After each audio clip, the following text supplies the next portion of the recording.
অপেক্ষা করাটা যে এত কষ্টের এটা আগে আমি এত গভীরভাবে অনুভব করিনি। আর সেটা যদি হয় প্রিয়জনের, তাহলে তো সেটা আরও বেশি কষ্টের হয়ে ওঠে। একটি কথা অনেক সুন্দর হয় জীবন ভালোবাসার ছোঁয়া পেলে। ভালোবাসার যদি আরও একটি রূপ থাকে তাহলে সেটা তুমি। চাঁদের আলোর মতো উজ্জ্বল তুমি। তুমি যদি জানতে চাও তাহলে শোনো, তোমাকে আকাশ ভেবে নিচে মেঘ হয়ে ভেসে থাকতে চাই সারা জীবন তোমার মধ্যে। তোমার কষ্টে নিজেকে ঝরিয়ে দিতে চাই বৃষ্টির রূপে। মেঘ হয়ে তোমার রৌদ্রের ছায়া হতে চাই, বাতাস হয়ে তোমাকে স্পর্শ করতে চাই, তোমার নিঃশ্বাস হয়ে প্রতিটি মুহূর্ত তোমার সঙ্গে থাকতে চাই। আমি তোমার ডায়েরির পাতা হতে চাই, আর সেই পাতার মধ্যে তোমার সমস্ত অনুভূতি এবং স্বপ্নগুলিকে আগলে রাখতে চাই। তোমার মনটিকে যদি একটি বাগান ভাবা হয়, আমি সেই বাগানের শুধু একটি ফুল হতে চাই না, আমি সেই বাগানের ঘাস হতে চাই।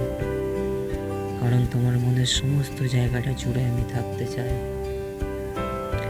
আমার মনে হয় তোমার আয়নারও মন ভেঙে যায় যখন তুমি তার দিকে না তাকিয়ে চলে যাও। আমার মনে হয় তোমার ফুল বাগানের প্রত্যেকটি গাছও ফুল ফোটায় না তোমার দেখা না পেলে। এতটাই সুন্দর কেন তুমি? তোমার চলে যাওয়া ফিরে একটিবার তাকানো ওই মায়াবী দুটি চোখ মনের ভিতর ঝড় তুলে যায়। আমি কবি না, কিন্তু তুমি সঙ্গে থাকলে আমি কবি। আমি তোমাকে নিয়ে যেটাই লিখি সেটাই কবিতা হয়ে যায়। একটি ফুলের বাগানে সব ফুলগুলোই সুন্দর হয়, কিন্তু বিশ্বাস করো তার মধ্যে সব থেকে সুন্দর ফুলটি তুমি। তোমার ওই মিষ্টি হাসি আমাকে পাগল করে যায়। তুমি হাসলে মনে হয় পৃথিবীর সমস্ত খুশি তোমার মধ্যে উপস্থিত হয়েছে।